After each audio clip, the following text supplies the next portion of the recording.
Latest எபிசோடுகளை விளம்பரங்களே இல்லாமல் காணுங்கள்.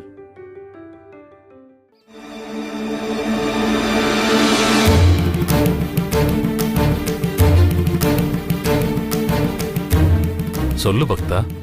சாமி, ஒரு சின்ன பிரச்சனை பரிகாரம் பண்ணணும். பிரச்சனை என்னன்னு முதல்ல சொல்லு பக்தா. என் அக்கா பையனுக்கு கொஞ்சம் வருஷத்துக்கு முன்னாடி கல்யாணம் பண்ணி வச்சோம். ஆரம்பத்தில் அவங்க 2 பேரும் அன்னோன்யமாக சந்தோஷமாக தான் இருந்தாங்க.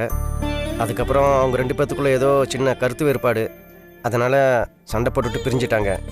அதுக்கு நான் என்னப்பா பண்ணணும்? அப்படி பிரிஞ்சு போனவங்க இப்போ மறுபடியும் ஒன்றா சேர்ந்து வாழணும்னு முடிவு பண்ணியிருக்காங்க. அதனால் அவங்க 2 பேர்த்துக்கும் மறுபடியும் கல்யாணம் பண்ணி வைக்கணும். திரும்பி சேர்ந்து வாழ போறதுக்கெல்லாம் மறுபடியும் கல்யாணம் பண்ணணும்னு எந்த அவசியமும் இல்லை. அவங்க 2 பேரும் சேர்ந்து வாழ்ந்தாலே போதும். அந்த விஷயமா தான் உங்ககிட்ட கேட்க வந்தேன் சாமி. அதில் ஒரு சின்ன சிக்கல் இருக்கு. அது என்னன்னா, அவங்க 2 பேரும் பிரிஞ்சதுமே அந்த பொண்ணு கோவத்தில் கழுத்தில் கட்டுற தாலியை கழட்டி தூக்கி வீசிட்டா. இது சிக்கல் தான் பக்தா. புருஷன் இருக்கும்போதே தான் கழுத்துல இருக்கிற தாலியை கலட்டினா அந்த பொண்ணு விதவைக்கு சமந்தான்னு ஆகம விதி சொல்லுது. ஐயோ, என்ன சாமி இப்படி சொல்றீங்க? அதுக்கு ஏதாவது பரிகாரம் இருக்கா? இருக்கு பக்தா.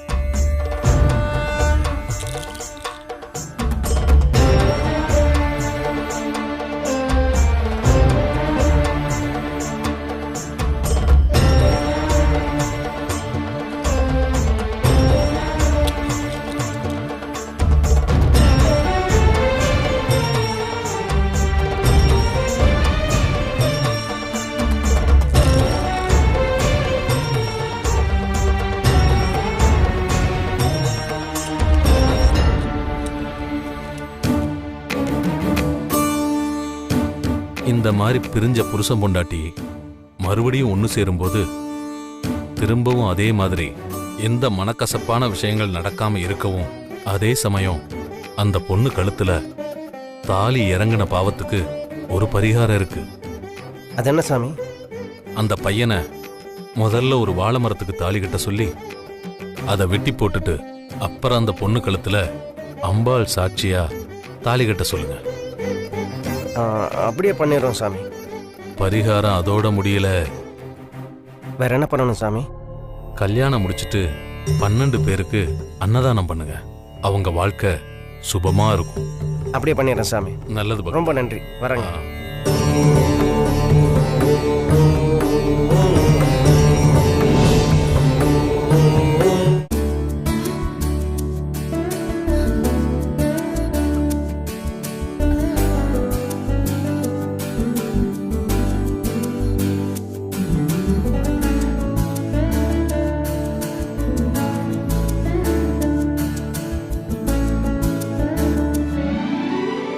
டாக்டர் கை சரியாயிடுச்சு, சின்ன சின்ன வேலையெல்லாம் நாமளே பாத்துக்கலாம்னு சொல்லிட்டாங்களே, அப்புறம் என்ன?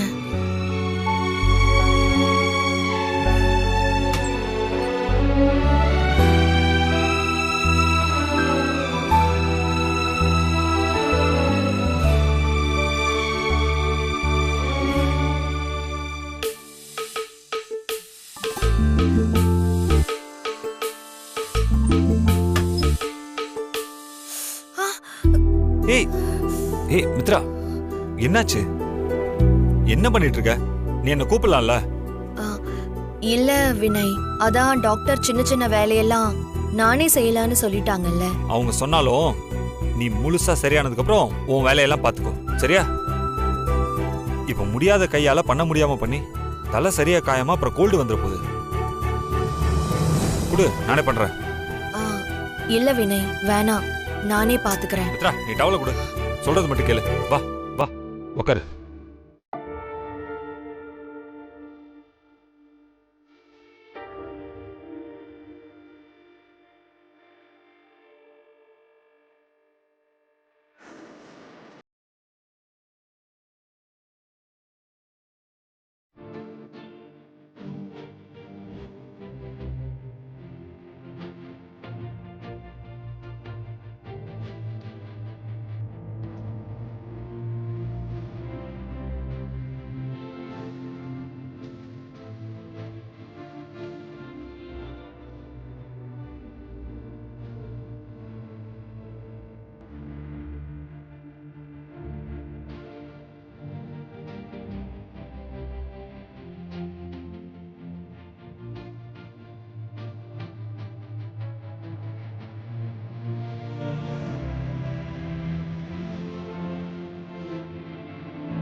இரு.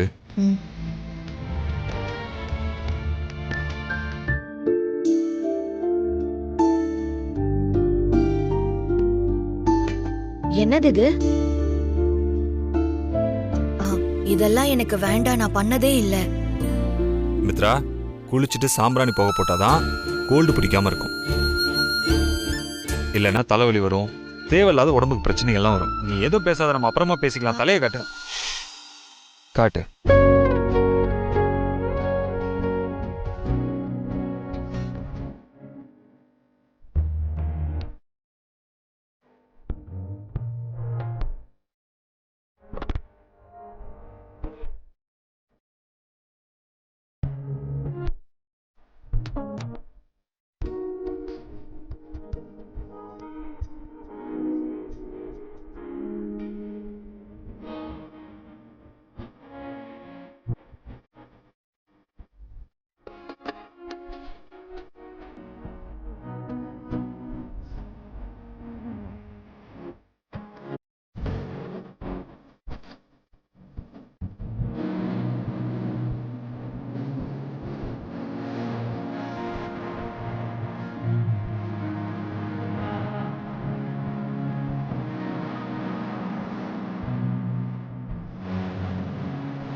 ஏய் விக்ரம், தானியா, 2 பேரும் ஸ்கூலுக்கு போலையா? எங்க போயிட்டு வரீங்க? யோ மாம்சு, எங்கேயா போன நீ? உனக்கு எத்தனை தடவை தான் நான் ஃபோன் பண்ணுறது, எடுக்கவே மாட்டேங்கிற? சொல்லியா? டாடி, அதெல்லாம் சொல்ல மாட்டோம். சர்ப்ரைஸ். என்னது சர்ப்ரைஸா? என்னடா விக்ரம், சர்ப்ரைஸ்ன்னுலாம் சொல்ற? அதான் சர்ப்ரைஸ்னு சொல்லிட்டேன்ல, சொல்ல மாட்டோம். என்ன தானியா? ஆமா, நீங்களே பார்க்க தானே போறீங்க. ஆமாம் மாப்பிள்ள, ஏன்னா நம்ம வெளியில் போகிறோம், காரை வாசலில் வெயிட்டிங்கில் போட்டுட்டு வந்திருக்கேன். ஏன் மாம்சு வாசல்ல கார் வெயிட்டிங்ல இருக்கு? வீட்டுக்குள்ளே கொண்டு வந்து காரை வெயிட்டிங்கில் போட முடியாதுல்ல, அதனால தான் வாசலே போட்டு வந்திருக்கேன். லூஸ் மாதிரி பேசாத, முதல்ல காரை கட் பண்ணி அனுப்பிச்சு போ. கட்டும் பண்ண வேண்டாம், ஜாயிண்ட் பண்ண வேண்டாம், அந்த காரில் தான் வெளியில் போக போகிறோம். சீக்கிரம் கிளம்புங்க. வெளியிலயா? எங்கேயா போறோம்? அதெல்லாம் சொல்ல மாட்டேன். முதல்ல நீங்க 2 பேரும் கிளம்புங்க. ஆமாம் மாப்பிள்ள, நம்ம யாருக்குமே தோணாத விஷயம் பையனுக்கு தோணு இருக்கு. இன்னைக்கு அவன் உங்களுக்காக பண்ண போற விஷயம் பெரிய விஷயம். அதனால நீ சும்மா நோண்டி நோண்டி கேள்வி கேட்காம கிளம்புறியா? என்ன விக்ரம்? என்ன அங்கிள், தனியா குட்டி? மித்ராமா ரெடி ஆகிறதுக்குள்ள நானும் விக்ரமும் போய் ட்ரெஸ் சேஞ்ச் பண்ணிட்டு சரிம்மா. வந்துறோம். மித்ராமா சீக்கிரம் ரெடி ஆயிருங்க. ஓகே, வாடா விக்ரம், போலாம். வா போலாம். அங்கிள், மாப்பிள்ள கிளம்புடா. ரெடி ஆகிட்டு சீக்கிரம் வந்துடுமா? ஓகே. வெளியில போறதுக்கு முன்னாடி இந்த ஹாஸ்பிட்டல்ல டிரைவரை பார்த்தது கார்த்திக் சட்ட சொல்லிட்டு வந்துடலாமா?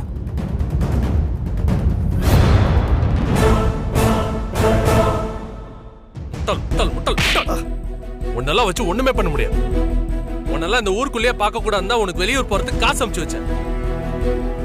அப்புறமா இங்க என்ன பண்ற? அந்த வினி திரும்ப திரும்ப என்கிட்ட தான் வருவான்.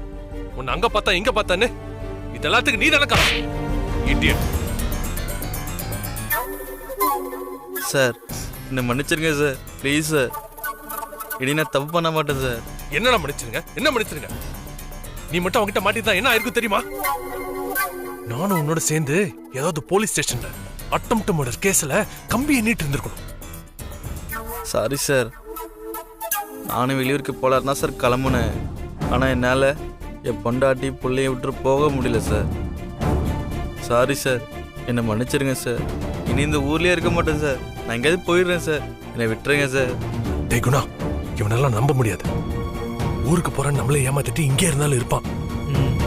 உன் செட்ல யாராவது இருந்தா அவன் கூடவே அமுச்சு விடு.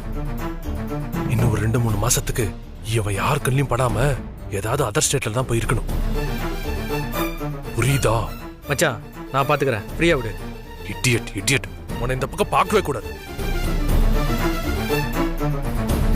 போ போடா போ.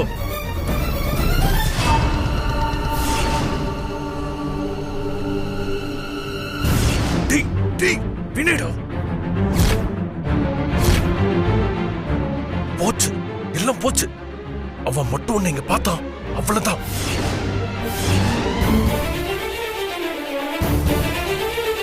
மச்சான் இப்போ என்னடா பண்றது? டேய், அவன் வெளியே போற வரைக்கும் இவனை காருக்குள்ள போய் ஒளிஞ்சிருக்க சொல்லு. டேய் போடா போடா போ போடா.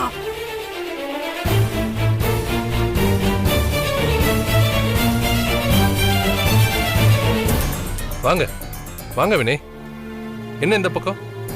அது சார். இவர் என்னோட கொலீக் தான், பேரு Guna. Hi sir. Hi sir. என்ன விஷயம் வினய்? சார், நான் அந்த லாரி டிரைவரை ஹாஸ்பிட்டலில் வச்சு பார்த்தேன் சார்.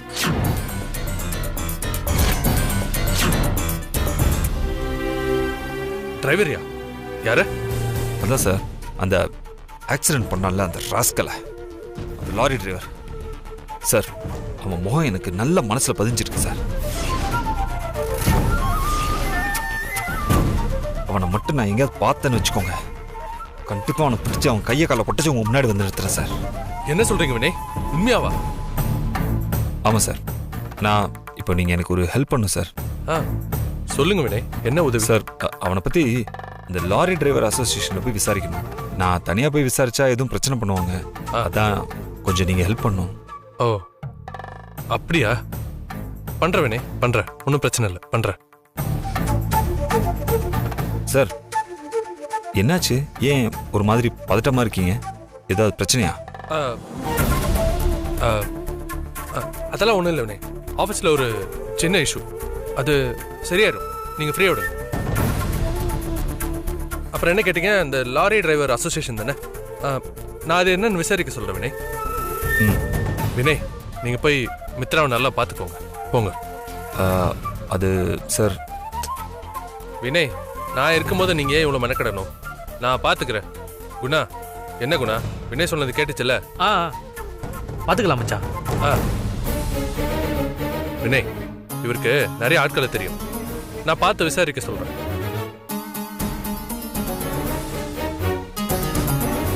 நீங்க மித்ரா விக்ரம் போய் பாருங்க வினய்.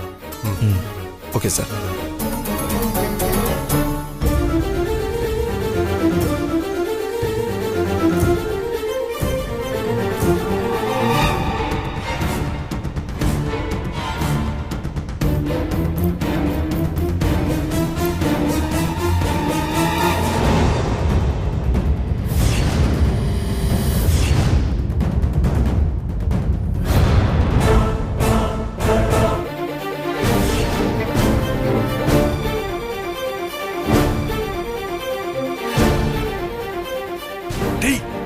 போச்சு போச்சு, எல்லாம் போச்சு. அவனுக்கு டவுட் வந்துச்சுன்னு நினைக்கிறேன். அவங்க கிட்ட மாட்டணும் நம்ம காலி.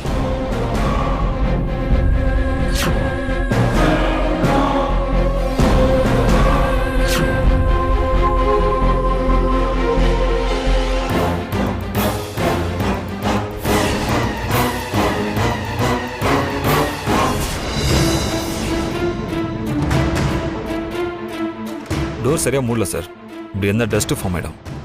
வரேன் சார். தேங்க்ஸ் வினய்.